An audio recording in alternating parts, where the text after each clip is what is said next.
Here's the compensation update. Mahomes' 10-year deal is worth $450 million, according to sources. The injury guarantee is $140 million per source. The contract does not contain language that ties its value to a percentage of the salary cap. So there were some erroneous or conflicting reports before that. That's good information. Does not tie itself to the percentage of the cap. And it's the richest deal in sports history, as per Adam Schefter. What do you think about that? Yeah, details. It's fantastic for Patty Mahomes. It is interesting, though, that it could be prohibitive in a sense down the line. But if you think about how the cap is going to raise, this is why Dak Prescott, not to get on Dak for a second, but talking about Pat Mahomes, I don't think they're in the same category. But Dak Prescott, when he was talking about Ezekiel Elliott getting his deal and Amari Cooper getting his deal and he also getting his deal, one of the things that he said is that we all know the cap's going to explode. It's going to rise because of new stadiums and new stadium right revenue. Gambling is coming into new distribution sources via over-the-top, broadcast options. So money is going to keep coming into the National Football League, and right now it's a $15 or so billion-dollar industry.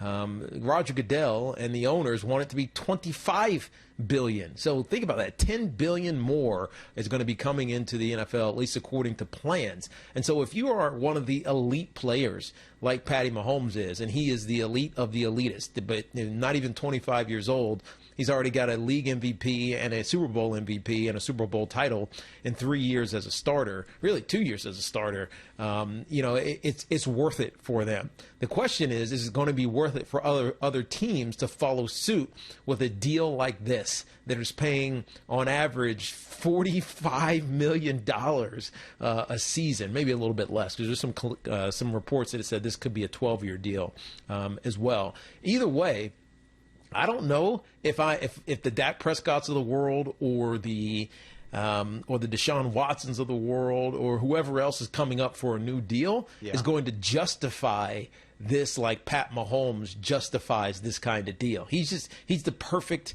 ideal quarterback for that situation, that offense, that head coach. It's perfect. There's no question about it. I don't know if these other situations are questionless like this. I agree. I mean, I know it's the one sport where there's really just no sure things in terms of sustainability. You just don't know. But if there was a sure thing, for all the reasons Tiki pointed out, this would be it. It's also a pretty much of a sure thing where the salary cap generally just from over the course of any 5 to 10 year increment, it just soars. And I was looking this up before. So the first year of the cap, you go back to '94, it was $34.6 million.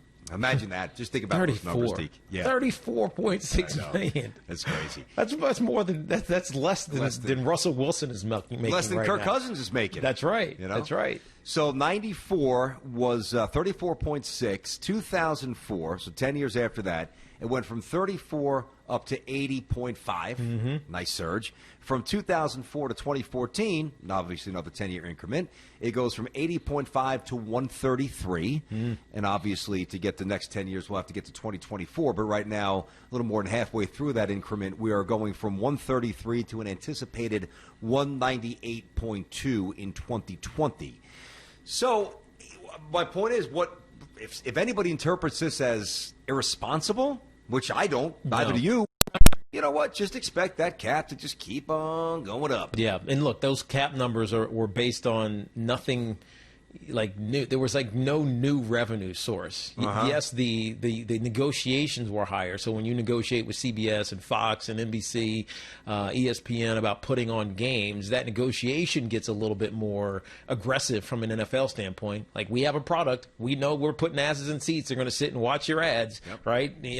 We know we can demand a little bit more. Whether that increase is, I don't know, 15%, 10%. I don't know what the average increase was in the TV deal. It was a monopoly. Really, exactly. What it was. Right? But it's a now, network monopoly. But now you're talking about new revenue sources. So not only are you going to increase getting percentage increases from those TV deals, which by the way is being negotiated in 2021. But there's new ways, there's new revenue sources, there's gambling, which I mentioned, and there's sports books that are going to come out that are going to be associated with the leagues, and Shield sponsored sports books. I mean, how valuable is that? We know how big that business is and that industry is, and so streaming platforms are going to start airing games, and people will be watching on their phones. And there's so many ways to newly monetize the league that this contract, let's say 6 or 7 years from now, might actually sound small. I'm serious.